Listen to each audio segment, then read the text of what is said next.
Սուրբ Գրիգոր Նարեկացի, Մեկնություն երկերկոցի, գլուխ 6. Եղբորորդին իմ իջավ պարտեզնիր, 6-րդ գլուխ, առաջին համար։ Պարտեզ հավատացյալներին է անվանում, որ Քրիստոսին հարսնացան, ինչպես որ նույն այս Սողոմոնի հայրը մի այլ տեղ այգի է անվանում, նույնպես և Եսային։ Գիրք Սաղմոսաց 127-րդ գլուխ 3-րդ համար, Եսայու մարգարեություն 5-րդ գլուխ 1 համար։ Ինքը եղբորորդի Քրիստոսը ևս ավետարանի մեջ ասում է. «Ես եմ որդատունկը և դուք բարունակները»։ Հովհաննեսի ավետարան 15-րդ գլուխ 5-րդ համար։ Եղբորորդին իմ իջավ պարտեզնիր, դաշտերը խունկերի, հովվելու Բուրաստանում և հավաքելու Շուշանները, 6-րդ գլուխ 2-րդ համար։ Ինչը պարտեզ է, նույնը նաև Բուրաստան է կոչվում, և ով եղբորորդին է, նույնն իր իսկ կողմից հովիվ է անվանվում, ասելով. «Ես եմ քաջ հովիվը»։ Հովհաննեսի ավետարան 10-րդ գլուխ 11-րդ համար։ Եկավ հովվելու և արածեցնելու ոչխարներին, բայց ոչ ագահ հովիվների պես, որոնք, ինչպես ասում է Եզեկիել մարգարեի բերանով, դալար արոտը նախ իրենք էին ուտում և իրենք էին խմում զուլալ ջուրը, և իրենցից մնացած ու գետնին թափված հարդը և կչղակների կոխկրտելուց պղտորված ջրերը թողնում հոտին, մորթում էին նրանցից գերերին, իսկ նիհարներին չէին խնամում, և այսպիսի այլ բաներ, որ մարգարեների միջոցով բողոքում է հովիվների անօրենությունների մասին։ Իսկ ինքը եկավ ասում է այս մարգարեի բերանով, լինելու այնպիսի հովիվ, որ ճարտարությամբ արածեցնի և խնամի հոտը, և գողին թույլ չտա ապականելու այն, այլ մեզ առաքինություն և արդարություն պարգևելով մեզնից շուշաններ հավաքի, այսինքն հավատող խոսքի ծաղիկներ և սրբություն, որոնցով զվարճանում է Քրիստոս փեսան։ Ես իմ եղբորորդուն և եղբորորդին իմ ինձ, որ շուշանների մեջ ենք հովվում, 6-րդ գլուխ 3-րդ համար։ Այս խոսքերով հարսը հայտնում է այն բուռն սերը, որ ունի եղբորորդու հանդեպ, և չի կամենում նրա հովվությունից բաժանվել և օտարի հետևից օտար արոտ գնալ, ինչպես և ինքը եղբորորդին Քրիստոսն ասաց. «Իմ ոչխարներն իմ ձայնն են լսում և իմ հետևից են գալիս, օտարի հետևից չեն գնա, այլ կփախչեն նրանից»։ Հովհաննեսի ավետարան 10-րդ գլուխ 27-րդ համար։ Որովհետև տեսնող աչքեր ստացած հոտը հետևում է շուշանաբույծ հովվին, որ իբր կեր նախ և առաջ իր մարմինն ու արյունն է տալիս և ապա անպատմելի բարությունները։ Այստեղ նկատի ունի գրքերի իմաստության համեղությունը, որ սրբերի քիմքի համար ավելի քաղցր է, քան բերանի համար մեղրը, իսկ այնտեղ այն, որ իմաստությունից դուրս է, որ ըստ աստվածաբանի ասածի է. «Նրա ուսուցանելը և մեր ուսանելը»։ Տես Սուրբ Գրիգոր Աստվածաբան, խոսք ամենասուրբ Պասքա Աստուծո մերո, Ճառ 2, Մաշտոցյան մատենադարան, ձեռագիր 1500, թերթ 737b մինչև 741a, որ ինքն իսկ ասաց, թե ձեզ հետ նոր պիտի ըմպեմ հոր արքայության մեջ։ Տես Ղուկասի ավետարան 22-րդ գլուխ 18-րդ համար։ Փեսան հարսին ասում է. «Գեղեցիկ ես, մերձավոր իմ, իբրև անուշահոտություն, գեղեցիկ ես իբրև Երուսաղեմը, կարգված հիացման համար։ Դարձրու քո աչքերը ինձնից, վասնզի դրանք թունդ հանեցին ինձ»։ 6-րդ գլուխ 4-րդ համար։ Այստեղ տես հարսի արած Փեսայի անսահման գովքը։ Քանզի տեսնելով, որ հարսը ճանաչում է Փեսային, նույն մարմնացյալ բանի զգայարանները մեկ կառ մեկ թվարկեց անճառելի սքանչացումով, և որչափ հնարավոր էր մեր, տեսնվողներիս և ապականացուներիս միջոցով կերպարանելով փափագելին, մեր բնությունից դուրս տեսանելիների և ապականացուի գեղեցկությունը և ծանոցումներով որքան որ փափագում էին ուսանել, և իր հանդեպ ունեցած անհագ սիրո հավատին և այն գեղեցկությանը, որին փոխվեց ավազանով համաձայն յուրաքանչյուր անդամի և զգայության, որովհետև ինչպես աստվածաբանն է ասում, Աստծուն հայելով աստվածացավ։ Տես Սուրբ Գրիգոր Աստվածաբան, ի ծնունդն Քրիստոսի, Մաշտոցյան մատենադարան, ձեռագիր 1500, թերթ 724a մինչև 727b։ Ցույց է տալիս, թե նրանք, որ առ Աստված են հայում և նրան են մոտենում, նրա գեղեցկությունն են ժառանգում, ինչպես որ պատրույգը ճրագին մերձենալով նույն լույսին է փոխվում։ Արդ այն նշանը, որ տվեց հարսը Փեսայի և եղբորորդու գեղեցկության մասին,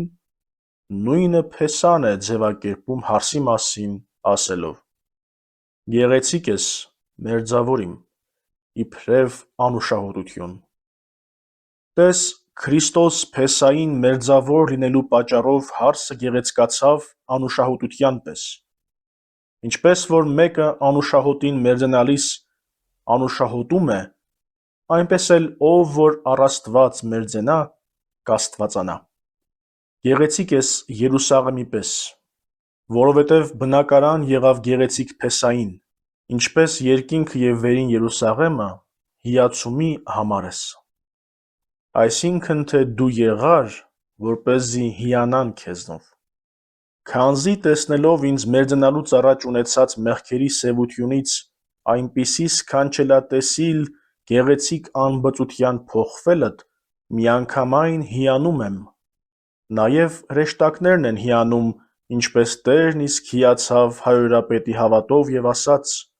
«Իսրայելի մեջ երբեք այսպիսի հավատ չգտա»։ Ղուկասի ավետարան 7-րդ գլուխ 9-րդ համար։ Դարձրու աչքերդ ինձանից, քանզի դրանք ինձ թունդ հանեցին։ 6-րդ գլուխ 4-րդ համար։ Այսինքն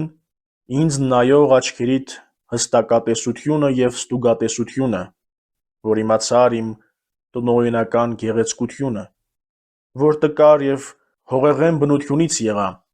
ինչը հրեշտակներին անգամ անհասկանալի էր, բայց դու իմացար և տեսար ինձ բնությունից վեր տեսությամբ և այդ աչքերդ ինձ թունդ հանեցին։ Հեռացրու աչքերդ ինձանից, որոնք խուզարկում են իմ անհաս բնության գեղեցկությունը, որպեսզի ավելին տեսնելու և քննելու ցանկության դեպքում չշլանան և չկուրանան մտքիդ աչքերը, ինչպես Պողոսի մարմնական աչքերը սաստիկ լույսին նայելուց։ Տես Գործք առաքելոց 9-րդ գլուխ 3-րդ համար։ Որովհետև ինչպես որ արևին պիշ-պիշ նայելը աչքերին վնաս է տալիս, նույնպես էլ Աստծու գիտության մեջ չափազանց խորը նայելը մտքի աչքերին շլացում է բերում։ Քանզի թե Աստված որքան է տեսությամբ, զորությամբ և սքանչելագործությամբ, ոչ ոք հասու չէ դրան։ Դա նույնիսկ հրեշտակներին է անհասանելի, ուր մնաց թե մարդկանց։ Արդ հեռացրու աչքերդ ինձնից, ասում է Քրիստոս Փեսան, որովհետև դրանք ինձ թունդ հանեցին վախով և սքանչացումով։ Սքանչացումով սրահայացության համար, վախով, թե միգուցե ավելի նայելով կուրանաս։ Նաև Մովսեսը փոքր ինչ տեսնելուն պես դարձրեց երեսը և չէր համարձակվում նայել։ Տես Ելք 3-րդ գլուխ 6-րդ համար։ Նույնպես և Եղիան երեսը մուշտակով ծածկեց, միմիայն կռնակից տեսնելով, իբրև ձայնի արձագանք։ Տես 3 Թագավորություններ 19-րդ գլուխ 13-րդ համար, 21-րդ գլուխ 4-րդ համար։ Վարսերը քո խուզվածների երամակի պես են, որոնք տեսնվեցին Գաղաղադից։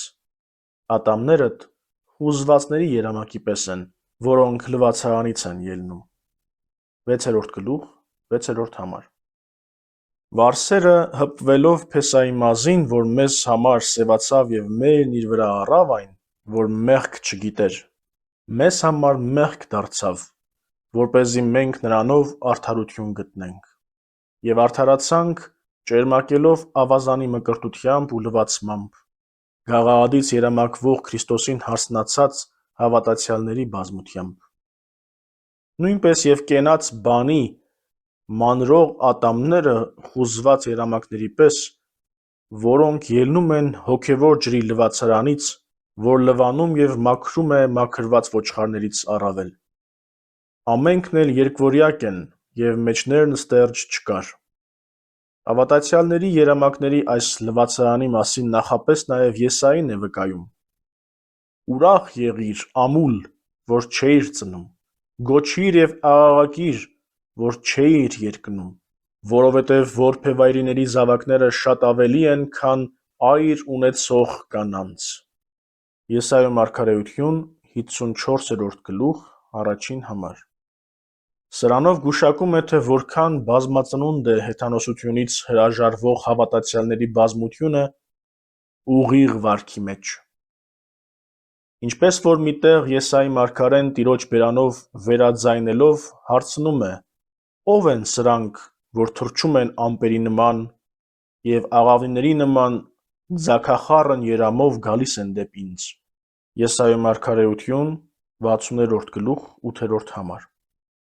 Իբրև լար կարմիր են քո շրթունքները, քո խոսքերը գեղեցիկ, այտերդ իբրև կեղևը նռան, բացի քո լռությունից։ 6-րդ գլուխ, 7-րդ համար։ Սրանից առաջ ասածները դարձյալ երկրորդեց հարսի գովաբանությունը Փեսային մերձենալով. «Աչքերը աստվածային աչքերի նման, վարսերը լուսավոր վարսերի պես, գլուխը Քրիստոսի գլխի, շրթունքները կենդանություն բխող շրթունքների, որովհետև շրթունքները կարմրեցին Քրիստոսի արյունով և խոսում են նույն բանը, որ ինքը սովորեցրեց խոսել, թշնամիների համար աղոթել և օրհնել հալածիչներին» և նման այլ բաներ (տե՛ս Պողոս առաքյալի թուղթը Հռոմեացիներին 12-րդ գլուխ 14-րդ համար)։ Ինչպես որ նուռն իր կեղևի կարմրությամբ իր ներսում ամբարված անուշակերությունը հիվանդների և փափագողների առողջության համար հայտնի է դարձնում լռությամբ, այնպես էլ Աստծո ընտրյալներն իրենց բարի գործերը տեսանելի բաների մեջ սակավ ցույց տալով, իրենց ներսում սրտի և մտքի մեջ ամբարված անչափ առաքինությունը և աստվածասիրությունը ծանուցում են լռությամբ, քանզի եթե իմաստությամբ հետազոտվի մարդը, դեմքից էլ կերևա։ Սրա համար է, որ ասում է. «Բացի քո լռությունից», թե որչափ ես գեղեցիկ զանազան զգայություններով լցված և զարդարված, լռում ես և անպատմելի է մինչև այն օրը, երբ բոլոր խորություններն ի հայտ գան, անտեսանելիները տեսնվեն, լռածները լսվեն, որ ինքը Փեսան ահեղ դատաստանի ժամանակ հրեշտակներին և մարդկանց ցույց տա։ Արդ սակավ ինչ թվելով սրբերի բազմությունն է ճանաչեցնում, որոնք այս վեցդարյան դարաշրջանում զտվելով մաքրվեցին մեղքերից, նեղություններով և պես-պես փորձություններով, որ սատանայից և սատանայացած մարդկանցից կրեցին, դարձան, եղան թագուհիներ և հարճեր և օրիորդներ Քրիստոս Փեսային, յուրաքանչյուր նստիր ջանքերի և քրտինքի, անվանվելով և լինելով թագուհիներ, հարճեր և օրիորդներ, ինչն ասում է իսկ. 60 են թագուհիները և 80 հարճերն ու օրիորդները, որոնք թիվ չունեն։ 6-րդ գլուխ, 8-րդ համար։ Սա նրանց բազմության համար է ասում, ովքեր ութերորդի մեջ պիտի փառավորվեն Քրիստոսի հետ և նրա հետ հանգստանալով պիտի ուրախանան, կարծես թե նրա հետ աշխատեցին իրենց վեցդարյան ժամանակի ընթացքում, ինչպես ասում է մեր Սուրբ Լուսավորիչը, և նրա հետ պիտի ուրախանան։ Սուրբ Գրիգորի վարդապետությունը Ագաթանգեղոս, էջ 347, պարագրաֆ 670, գլուխ 90։ 60 թիվը երկու իմաստ ունի։ Զիվացունը 6 10-ի և 5 12-ի է բաժանվում։ Այստեղ 5 12-ը Իսրայելի ցեղերի համար է ասված, որոնցից 6000-յան դարում 5 զգայարաններով նրանցից ընտրվեցին և անդրանկության համար կոչվեցին թագուհիներ, զի հեթանոսներից առաջ հաճոյացան Աստծուն։ Ինչպես ասվում է Հովհաննես ավետարանչի տեսիլքում, բոլորը զատ թվելով 12,000 յուրաքանչյուր ցեղից։ Տես Հովհաննեսի հայտնություն 21-րդ գլուխ 12-րդ համար։ Եվ 80 հարճեր և անթիվ օրիորդներ ասում է նրանց համար, որոնք հեթանոսների միջից հաճոյացան Աստծուն։ Այս համարով ոչ թե սահմանափակում է սրբերի թիվը, այլ միավորներով և տասնավորներով ցույց տալով բացահայտում և անթիվ է համարում ավելի հեթանոսներից, քան հրեաներից Քրիստոսի գալստյամբ արդարացածների քանակը։ Եվ երկրորդ 60-ով ակնարկում է 6000-յա դարը և դրանցում, ինչպես արծաթը բովի մեջ, բազում քրտինքով և չարչարանքներով փորձվածներին, ինչպես առաջ ասացի, ստացան թագուհիության անուն Աստծուն առավել սիրելի լինելու համար, ովքեր այստեղ իսկ փառավորվեցին մարդկանցից և այնտեղ առավել ևս փառավորվելու են, ինչպես աստվածածինը, Հովհաննես Մկրտիչը և նախավկան, առաքյալները, մեր Գրիգոր Լուսավորիչը, տիեզերական վարդապետ Հովհանը և երրորդության ծանուցիչ Աստվածաբանը։ Մասնավորաբար նկատի ունի այն լուրջ նպաստը, որ Սուրբ Գրիգոր Աստվածաբանի երկերը բերում են քրիստոնեական աստվածաբանության մեջ բացարձակ արժեք ներկայացնող երրորդաբանությանը։ Եվ 80 հարճերը, որ վաստակով նրանցից կրտսերագույն են, բայց օրիորդներից ավելի բարձր, 8-րդի մեջ պիտի պսակվեն։ Եվ նրանք, ովքեր զանազան վարքով և ապաշխարությամբ հաշտություն են գտել և արքայությանն են հասնում 8-րդ դարում, օրիորդներ են կոչվում, որոնց թիվ չկա, քանզի անչափ են ապաշխարությամբ փրկվածները։ Որովհետև հարճեր մարտիրոսներին է կոչում, իսկ օրիորդներ ճգնավորներին և աղքատացած մարմնով ապաշխարողներին, ու նրանց, ովքեր աշխարհից ելնելու ժամին արտասուքով և զղջումով մեղքերի թողություն են գտնում և արքայություն Քրիստոսի մարմնին և արյանը հաղորդվելով։ Նաև Սուրբ Լուսավորիչը մի կարգ է համարում ապաշխարողներին և խոստովանողներին և նրանց, որ աշխարհից հեռանալիս դարձի են գալիս։ Մարտիրոսներին, ճգնավորներին, վարդապետներին և այլոց ևս թվելու ժամանակ մի կարգ էլ նրանց է հաշվվում։ Այս կարգազատումն առկա է հաճախապատումի 13-րդ, 16-րդ, 17-րդ, 19-րդ և 23-րդ ճառերում (տես Մատենագիրք Հայոց, Հատոր առաջին, Անտիլիաս 2003 թվական, էջ 90, 99-ից 101, 108-ից 109, 128-ից 137): Արդ երկուսից որ մեկը քեզ հաճելի է թվում, ընդունիր, կամ երկուսը միասին, որովհետև գրոց մտքերը բազմակի են մեկնվում։ Մի է իմ աղավնին, իմ կատարյալը, մի է իր մորից, իր ընտրյալ ծնողից։ 6-րդ գլուխ 9-րդ համար։ Տես, թեպետ անունով տարբեր են թագուհիները և հարճերը և օրիորդները և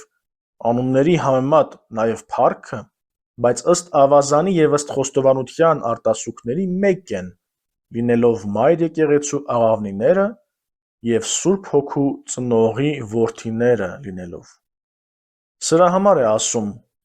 մի է իմ աղավնին, իմ կատարյալը, մի է իր մորից, եկեղեցուց, իր ընտրյալ ծնողից։ Սուրբ Հոգու ավազանի ծնունդով, որ Սուրբ Հոգին ծնում է մկրտությամբ, և եկեղեցին սնուցանում է Քրիստոսի մարմնով և արյունով։ Այս է վկայում նաև Բասիլիոսը, ասելով. «Նույնպես էլ ձեր ճշմարիտ մայրը եկեղեցին կանչեց հնազանդ և կամակատար որդիների բազմությանը։ Հավատացյալներիդ եմ ասում, այսինքն ժողովվածներիդ»։ Եվ առաջ գնալով ասում է. «Քանզի հոր սիրույն և հավատացյալ մոր, այսինքն Աստծո և եկեղեցու, հավատացյալ որդիներ լինելով, ձեր հոր հանդեպ ունեցած սերը անխախտելի պահեցեք, և նայելով սրբերի բազմությանը, որոնք ձեր մոր եկեղեցու գանձն են, հուսով բերկրացած ուրախությամբ ցնծացեք, որպեսզի այն շնորհները, որ նրանց լուսավորեցին, ձեզ էլ արժանի անեն հասնելու սրբերի լույսի ժառանգության վիճակին»։ Եվ դեռ առաջ գնալով ասում է. «Ստեփանոսը, Սուրբ Մայր եկեղեցու Սուրբ Որդին, նրա կատարելության միանգամայն պարծանքն է»։ Վկայությունները քաղված են Սուրբ Բարսեղ կեսարացու, իսկ Սուրբ նահատակն Քրիստոսի Ստեփանոս Ներբողյանից (տես Մաշտոցյան մատենադարան, ձեռագիր 822, թերթ 218a մինչև 222a), որ նրա Պահոց գրքի 28-րդ միավորն է։ Տես եկեղեցին, որ հավատացյալների մայր կոչեց, նույնը և Ստեփանոսի, այլ սրբերի, առաքյալների և մարգարեների և մարտիրոսների և բոլոր հավատացյալների համար ասաց. «Քանզի թեև սրբերը փառքով մեկ չեն, բայց Սուրբ եկեղեցու մի ծնունդ են և այս եկեղեցուց փոխադրվում են նույն եկեղեցին ի վերին Երուսաղեմ։ Սրա համար եկեղեցին պետք է ավելի սիրել, քան մարմնավոր ծնողներին, առավելագույն ծնողության համար։ Քանզի ինչպես հոգին առավել է, քան մարմինը (Ղուկասի ավետարան 12:23) այնպես էլ հոգու մայրն ավելին է, քան մարմնի մայրը։ Արդ ինչպես որ մոր կաթից և նրա սննդից օտարացողներն են մահանում, նույնպես և նրանք, որ եկեղեցուց, նրա ստինքից և գրքերի հոգևոր կերակրից, որ եկեղեցու ստինքն է, օտարանում են և փափագով և բաղձանքով չեն մտնում այնտեղ և գրքերով չեն կերակրվում, չեն կարող ապրել, այլ մահանում են անմահ մահով։ Մարգարեն այս բաները տեսնելով ավաղում է, ասելով. «Մեղավորները օտարացան մորից, խաբվեցին արգանդից և սուտ խոսեցին»։ Գիրք Սաղմոսաց 57-րդ համար։ Այսինքն դավանանքը և ուխտը, որ ուխտեցին ծննդյան ավազանում, սիրել Հայր Աստծուն և Մայր եկեղեցուն, ատեցին և օտարացան։ Քանզի սատանան նրանց իրենց մորից, այսինքն եկեղեցուց դուրս գտնելով, գերեվարում է և տանում, ինչպես մարդավաճառը, որ գողանում է մանուկներին, որոնք ծնողներից հեռու են գտնվում։ Նաև այն աղոթքները, որ պարտավոր են կատարել եկեղեցու մեջ, նրա սուրբ սեղանի առջև, որտեղ սուրբ երրորդությունն է բնակվում, նրանք փողոցների, հրապարակների և անսուրբ տեղերի մեջ են կատարում և եկեղեցու պատիվը հրապարակներին և փողոցներին են տալիս, և այս հանցանքների համար, որոնցով արհամարհում են եկեղեցին և պաշտամունքը դրսում են կատարում, դատապարտություն և ոչ թե ողորմություն են գտնում։ Այսպես անողները բազում խոսքերի և ապաշխարանքի արժանի են, և այլ ժամանակ պետք է ասել, քանզի փոքր չէ դրա վնասը։ Բայց մենք մեկնենք առաջիկա խոսքերը. «Տեսան նրան դուստրերը և գովեցին, թագուհիներն էլ երանի տվեցին նրան»։ Դուստրերը և թագուհիները տեսան հարսին և երանի տվեցին նրան։ Այստեղ դուստրեր և թագուհիներ է կոչում հրեշտակների ժողովը, անդրանիկների եկեղեցին, երկինք գրվածների համար։ Տես, թե ինչպիսի փառքի հասավ մարդը, որ հրեշտակները, որոնք անմահությամբ և լուսավոր փառքով են պատված և գերագույն բնությամբ հոգիացած և Աստծուն ավելի մոտ են, երանի են տալիս մարդկանց։ և հիրավի իսկ, քանզի Աստված մարդկանց հետ է, այլև աստվածացած և Աստծու հետ միացած մեր բնությունը հրեշտակացած Աստված է։ Եվ հրեշտակները մեր աստվածացյալ բնության ահ ու դողով լեցուն փառաբանիչները, երկրպագուներն ու դողությամբ նայողներն են։ Քանզի Աստծուն ոչ ոք չտեսավ երբեք։ Հովհաննեսի ավետարան 1:18 Եվ մեր բնությունը, որ միավորվեց Աստծուն, այդ միավորության պատճառով անտեսանելի է հրեշտակներին։ Եվ դարձյալ հրեշտակները, որոնք անմարմին են, Աստծու ծառաներ են կոչվում, իսկ մարդիկ, որ հողեղեն են, Սուրբ Հոգու ծնունդ և որդիներ են կոչվում։ Նրա արյունն ու մարմինը ըմբոշխնողներ, և մեր մեջ ենք առնում այն,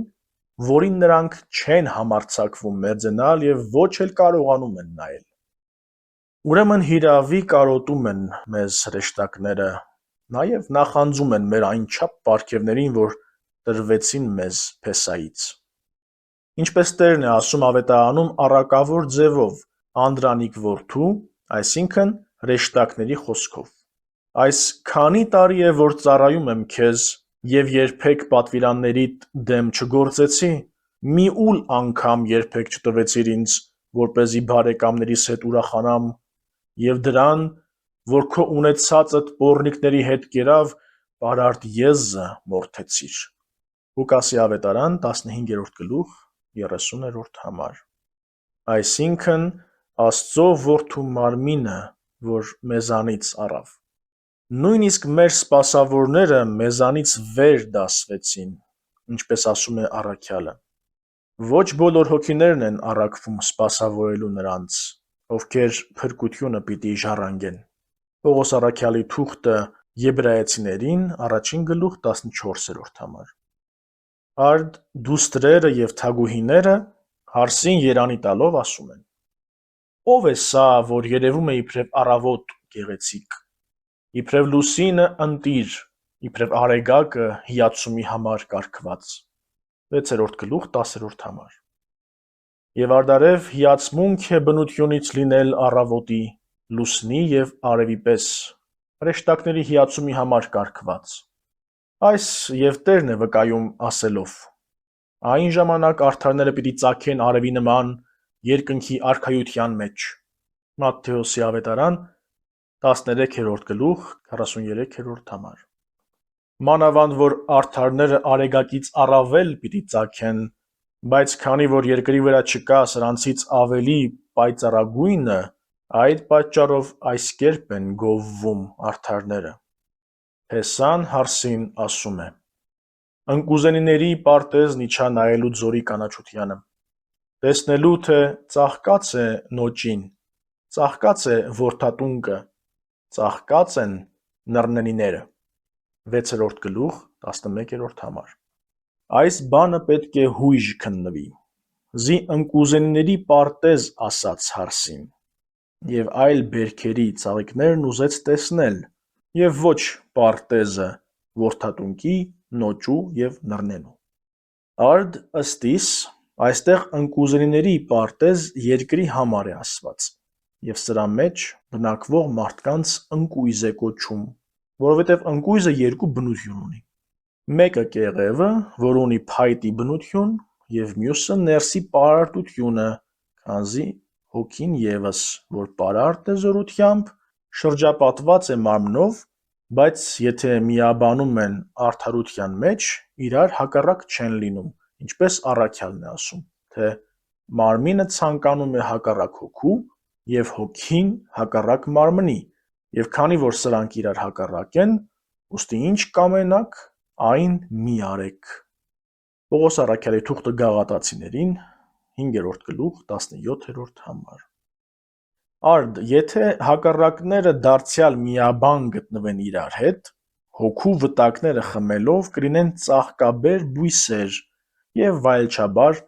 գեղեցկատես կբարձրանան նոճու նման և մարմինը հոգու պես անապական կդառնա։ Եվ կլինի գինեբեր որդատունկ որպեսզի երկնավոր Փեսայի բաժակի մեջ ճմլվի ողկույզը և երկնավոր արքային կերակուր լինի, ինչպես նուռը թագավորներին։ Բայց իջնելու մասին, որ ասաց ընկուզենիների պարտեզն իջա, նկատի ունի Աստծո բանի մարմնավորությամբ իջնելը, որ պատեհ ժամին իջավ օրենքներով և մարգարեներով արորված երկիր, կատարելապես կամենալով ցույց տալ փրկության պտուղների տեսակը արմատիկների ծաղկած բերքից, քանզի նրանք քարոզեցին Փրկչի գալուստը, որ ծաղիկ էր,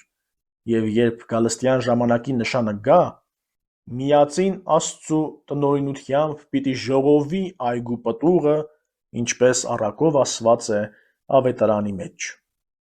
Հարսը Փեսային ասում է. «Այնտեղ պիտի տամ քեզ ստինգներն իմ, չիմացավ անձն իմ, դրեց ինձ իբրև կառքերն Ամինադաբի»։ 6-րդ գլուխ 12-րդ համար։ Երբ հարսը լսում է Փեսայի իջնելը և ծաղիկներ փնտրելը, պատասխանում է. «Ոչ միայն ծաղկեցի ազնվական ծաղիկներով, այլ կերակրեցի քեզ ըստ քո աստվածային ախորժակի, որ խնդրում ես մարդկանցից, կերակրել քեզ անհատնում իմ ստինգներով, մաքրությամբ սուրբ սրտիս, որ ստինգներիս մոտիկ է մնում միշտ»։ Չիմացավ անձն իմ։ Այսինքն, ինչպես որ կաթն աներևութաբար ստինգներից կերակուր է լինում մանուկների անբծության համար, նույնպես և խորհուրդները անբիծ սիրով ջերմացածներին անգիտությամբ մարդու կերակուր են լինում Աստծու, որ ոչինչ չի պահանջում մարդկանցից, բացի սուրբ սրտից, որով տեսնում են Աստծուն և որի մեջ ինքն է հանգչում։ Ինչպես ասում է մարգարեն. «Ես ուր պիտի հանգչեմ, եթե ոչ սրտով հեզերի և խոնարհների մեջ, և նրանց մեջ, որոնք դողում են իմ խոսքերից»։ Եսայի մարգարեություն 66-րդ գլուխ 2-րդ համար։ Եվ կառքերի նման հանգիստ են լինում փառքով բարձրացած Փեսային։ Դուստրերը և թագուհիները հարսին ասում են. «Դարձի՛ր, դարձի՛ր, Սոմնացի կին, դարձի՛ր, դարձի՛ր, որ տեսնենք քեզ»։ Տես հրեշտակների սքանչացումը մարդկանց չար բարքից դեպի բարին փոխվելու համար։ Տեսնենք, հրեշտակների զարմանատեսությունն է ցույց տալիս, որ տարբեր էինք հրեշտակների ընթացքից և այժմ գերազանցեցինք հրեշտակներին հրեշտակատեսությամբ, քանզի նրանք ունենալով հանդերձ անախտ, անբիծ և անաշխատ բնություն, հաղթվեցին մեզանից, որովհետև մեր հողեղեն, ախտալից և տկար բնության հզորությամբ գերազանցեցինք նրանց, հաղթահարելով մեր ախտերը, կրքերը և կարիքները։ Եվ իրավի, զարմանում և տեսություն են խնդրում, որոնց և Փեսան առավել սքանչացումով է նայել տալիս հրեշտակներին, նրանց դուստրեր և թագուհիներ է անվանում, որոնց և ասում է.